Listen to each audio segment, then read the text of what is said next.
Hi, this is Tutor Nick P, and this is Interjection 18. The interjection today is Dammit. Okay, anybody want a screenshot? Take it right now. Let's get right to it. All right, Dammit is a very common interjection used to express anger, irritation, annoyance, disappointment, etc.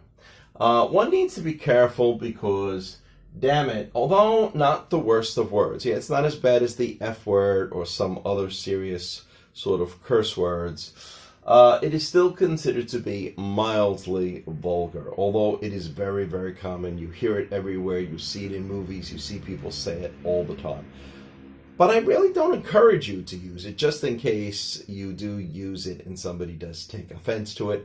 And the more formal the situation, the less you should definitely not use it. Don't allow yourself to use it in more formal situations. It might be considered worse there. But anyway, let's continue here. Damn it is a combination of the word damn plus it. Okay, let's continue. The word damn itself dates back to the 13th century and derives directly from condemn. So damn came from the word condemn. So when you're damning someone, you're like condemning them. The word entered English from the old French word damner, meaning to condemn, to blame, to doom, or to express someone is guilty of something. Okay. The reason why damn it is sometimes considered to be vulgar is that it comes from like some older expressions that we used to hear a lot. Like when I was younger, I did hear this a lot. Sometimes people say, God damn, or people would say, damn it to hell. All right. So even though when most people say it, they don't often think this way. Yeah, anymore. I think a lot of times, most people I think have dropped the God part out of it, or damn it to hell. Most people just say damn it, but you still could hear God damn or damn it to hell. And that's where it's more offensive because you're mentioning the name of God. Okay, so basically you are asking God to damn someone or something to hell. Technically, it may be breaking the commandment of taking the Lord's name in vain.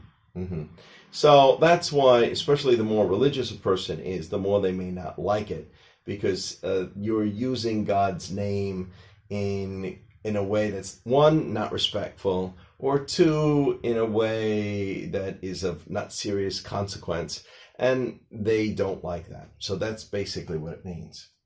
Nor is it a person's right to ask God to damn anything. Yeah, well, I mean, if you were taking it more seriously, even though most people who say it don't actually mean it that way.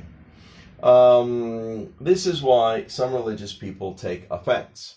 People started to use this interjection in the early 1900s. So especially in the early decades of the 1900s, this was kind of a more serious offensive word at that time. I do remember, I think I remember my parents telling me that when that movie Gone with the Wind came out, and I think that was in 1939, so that was still up to that time, damn was still a very serious bad word. And I think at the very, very end of the movie, now he didn't say damn it, he just said damn. And at the end of that movie, I think, I think the character played by Vivian Leigh, the main character, I think she told Clark Gable that, she loved him. And the final words was, he said, frankly, Charlotte, I don't give a damn. And people at that time was like, ooh, Clark Gable said the word damn. So that was still very serious at that time. Today, this is not serious at all. They say so many words that's so much worse than this in movies, and, you hear it in everyday speech. But at that time, that was considered to be pretty serious. Okay, anyway, here's 4 examples of just the way you would hear it.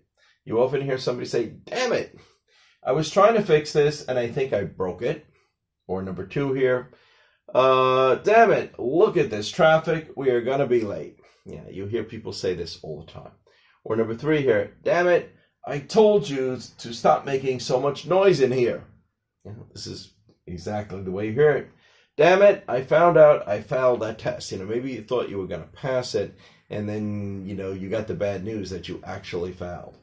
And here's the last one here. Damn it, you caused me to spill this all over my shirt. So this is very, very common that you hear it this way. Anyway, I hope you got it. I hope it was clear. I hope it was very informative. Thank you for your time. Bye-bye.